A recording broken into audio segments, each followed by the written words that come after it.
তাহলে একবার বানিয়ে ফেলো এরকম কচি কচি আলু পটল দিয়ে কাতলা মাছের ঝোল। দেখো কি সুন্দর কালার এসছে, একদম সদ্য পটল উঠেছে, দারুণ লাগবে খেতে। নমস্কার বন্ধুরা, আমার চ্যানেলে তোমাদের সবাইকে স্বাগত জানাই। আজকে দেখো কি নিয়েছি, আজকে নিয়েছি কাতলা মাছ। সবে সবে পটল উঠেছে, এই দেখো কচি কচি পটল দিয়ে একদম কাতলা মাছের ঝোল করবো। আর একটা জিনিস দেখতে পাবে তোমরা, দেখো আমাদের এই উপরে ছাউনিটা দেওয়া হয়েছে শেষমেশ অ্যাসবেস্টার দিয়ে, এতদিন উপরে বিচুলি দেওয়া হালকা পড়তাম, কিন্তু রোদে বসে বসে করতাম, তোমরা খেয়াল করেছো? হ্যাঁ, এই সবে এটা দিতে পেরেছি। এটা দেওয়া থেকে একটু শান্তি হয়েছে, কি রোদটা বৃষ্টিটা আটকে যাবে। কতদিন এমন হয়েছে বৃষ্টির জন্য ভিডিও করতে হয়, ভিডিও করা যায়নি, অসুবিধা হয়েছে। তো এইটুকু দিতে পেরেছি অনেক। এখনো নিচটা তৈরি হয়নি, এখন নিচটা বাকি, কিন্তু ইনকমপ্লিট। ওপর দিয়েছি কিন্তু নিচটা এখনো তৈরি হয়নি, নিচটা পরে করব। মানে প্রথমে ওটা করলাম, তারপরে নিচ করবো, একসাথে করা তো সম্ভব না, তা আস্তে ধীরে করছি। তো আজকে রেসিপি শুরু করা যাক, চলো তাহলে। কড়াই বসিয়ে দিয়েছি। আমার আজকে গলাটা একটু বসা, ঠান্ডা লেগে না কাশি হচ্ছে, সবার সর্দি, আমারও গলা ভাঙা। হ্যাঁ, খুব ঠান্ডা লেগেছে, জ্বরও সঙ্গে, জ্বরও আছে। দেখো জ্বর টসে উঠেছে। দিয়ে দিলাম সর্ষের তেল মাছটাকে ভাজার জন্য। আর এই ফাঁকে তেল গরম হতে হতে মাছটাকে আমি একটু নুন হলুদ মাখিয়ে নিই।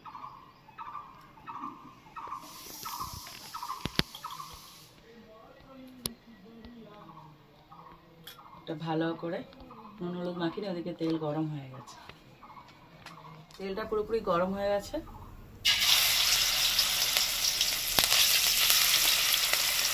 প্রথমে 3টে ভেজে নেবো, তারপরে 2টা ভেজে নেবো।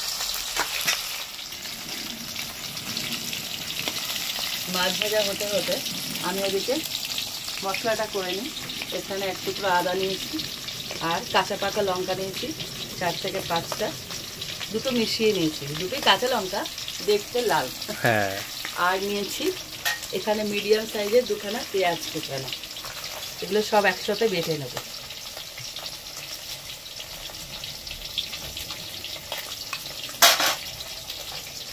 প্রথমে আদাটাকে একটু কেটো করে নিই, তাহলে পালিয়ে যাবে। এবার এটাকে একসাথে বেটে নেব।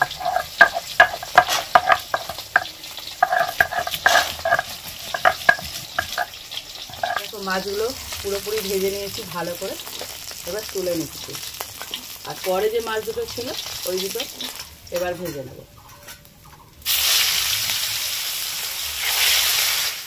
সমস্ত মাছ বেশ সুন্দর করে ভেজে নিচ্ছি, আমার না হলে ভালো লাগে না।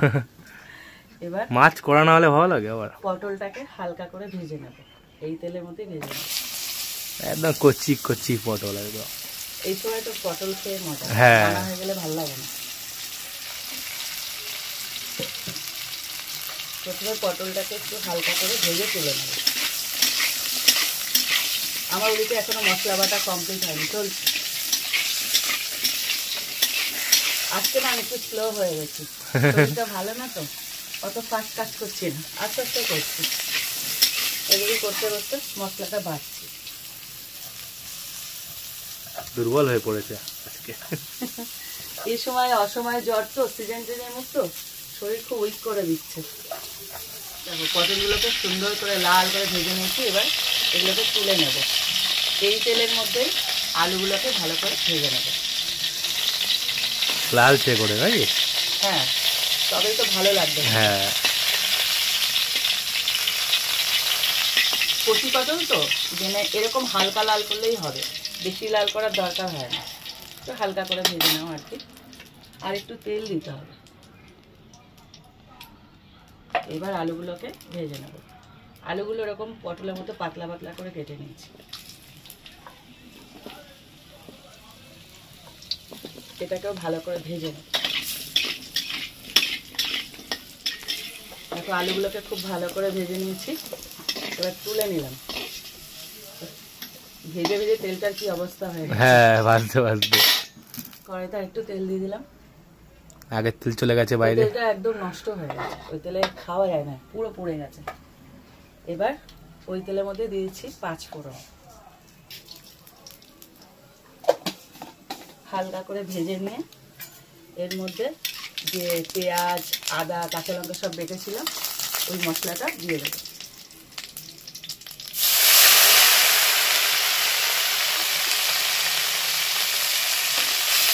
হালকা নাড়াচাড়া করে সাথে সাথে দিয়ে দেবো এখানে একটা বড় মাপের টমেটো কুচি নিয়েছি, ওই টমেটো কুচিটা দিয়ে দেবো। এই যত পেঁয়াজ বাটা আদা বাটার সাথে যে টমেটোটা যত মানে মাখামাখি হবে, মানে একদম গ্রেভি টাইপ হবে, তখনই গিয়ে স্বাদ হবে। হ্যাঁ, এবার এখন সমস্ত মশলাগুলো আমি দিয়ে দেবো।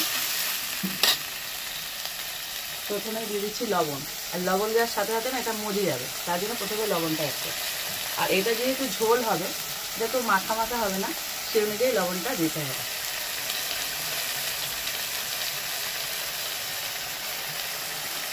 তারপর দিয়ে দিচ্ছি হলুদ গুঁড়ো, কালারটা খুব সুন্দর আছে। দিয়ে দিচ্ছি জিরের গুঁড়ো, সব 1 চামচ করে যাচ্ছে। আর দিচ্ছি ধনের গুঁড়ো, ভুলে যাচ্ছে। আর দিলাম লঙ্কা, ওখানে লঙ্কা আছে কাঁচা পাকা মিশানো, আর এটা কালারের জন্য দিয়ে দেবো শুকনো লঙ্কা 1 চামচ। এবার ঝাল যে যেরকম খাও সে অনুযায়ী দেবে। এইবার ভালো করে কষানোর পালা, খুব ভালো করে কষাতে হবে। আর যখন এরকম কষাবে না, একটুখানি সামান্য জল দিয়ে দেবে, অল্প। আমি সবসময় দেখতে এটা বলে থাকি, কেননা যখন কষানো হয় না, অনেকক্ষণ তো কষানোর ব্যাপার থাকে, তখন এই যে জল মানে জল জলে যে ব্যাপারটা ওটা শুকিয়ে যায়। তার জন্য একটু জল দিয়ে দিয়ে কষালে মশলাটা খুব ভালো কষানো হয়। দেখো প্রায় তেল ছেড়ে এসছে, মশলাটা পুরোপুরি কষানো হয়ে গেছে। এই সময় একটু ধনেপাতা দিয়ে দেবো, এখন ধনেপাতা যাওয়ার মুখে, যায় যায় করছে। প্রথমে একটু দেবো, আর শেষে নামানোর আগে আরেকটু দেবো। আমার মন খুব খারাপ, চলে যাচ্ছে তাই। ধনেপাতা দিলে যে কি অপূর্ব লাগে, শীতকালে তা বোঝা যায়, গন্ধ সাথে সাথে পাল্টে গেল থাকে না। হ্যাঁ, তখন বোঝা যায় কি ছিল, এটাই সত্যি কথা। দেখো ধনেপাতাও দেওয়া হয়ে গেছে, সব মশলা কষানো হয়ে গেছে। এইবার ভাজা পটল আর আলুটা দিয়ে দেবো। এবার এদের দিয়ে কষানোর পালা। ভালো মতন কষিয়ে নিয়ে কি দারুণ কালার ছেড়ে যাবে। হ্যাঁ, আরো সুন্দর লাগবে যখন জল দেওয়ার পর ফুটবে, তখন হালকা নেড়েছে এর মধ্যে দিয়ে দেবো জল। জলটা সেই বুঝে দিতে হবে, ওর মধ্যে মাছ পড়ে ফুটবে, তারপরে এগুলোকে সিদ্ধ হতে হবে, সেই অনুযায়ী জলটা দিতে হবে। হতে পারে এটা ঝোল, কিন্তু হেভি টেস্টি হয় রান্নাটা, কারণ বাটা মশলায় করা। হ্যাঁ, আর বাটা মশলার স্বাদ যে কি যারা খায় তারা জানে, অপূর্ব স্বাদ, একদম দারুণ খেতে লাগে। তো এটাকে প্রথমে ফুটতে দেবো। দেখো মাছের ঝোলটা ফুটে উঠেছে, এখনো মাছ দিইনি, যদিও এটাকে মাছের ঝোল বলা যায় না, এটা আলু পটলের ঝোল আছে এখন। মাছ পড়লে তবে মাছের ঝোল হবে। এখানে খেয়াল করবে যে আলু পটলটা যেন সেদ্ধ হয়ে যায়, তখন গিয়ে মাছটা দেবে। এই যে আলুটা সেদ্ধ এসছে, গলাটা কি ভাঙা ভাঙা আসছে না আজকে। আলু পটল সেদ্ধ হওয়ার পরে মাছটা ছেড়ে দেবো, কেননা মাছটা দিয়ে 2 থেকে 3 মিনিট ফোটাবো, মাছের ফ্লেভারটার দরকার আছে তাই। বেশি আগে মাছ দিলে মাছ ভেঙে যাবে, আলু পটল সেদ্ধ হওয়ার পরেই মাছটা ওই জন্য দিতে হচ্ছে। মাছটা দিয়ে পুরো ডুবিয়ে দেবে, কারণ মাছের থেকে ফ্লেভার বের হতে হবে তো। হ্যাঁ, আর বলেছিলাম শেষে একটুখানি ধনেপাতা দেবো, আর একটু ধনেপাতা দিয়ে দিই। আমার খুব ভালো লাগে এই ধনেপাতা, যতদিন ছিল কি আনন্দ আমার মনে। হ্যাঁ, তোমরাই বলো না, ধনেপাতা দিলে সব তরকারির স্বাদ বদলে যায় তো।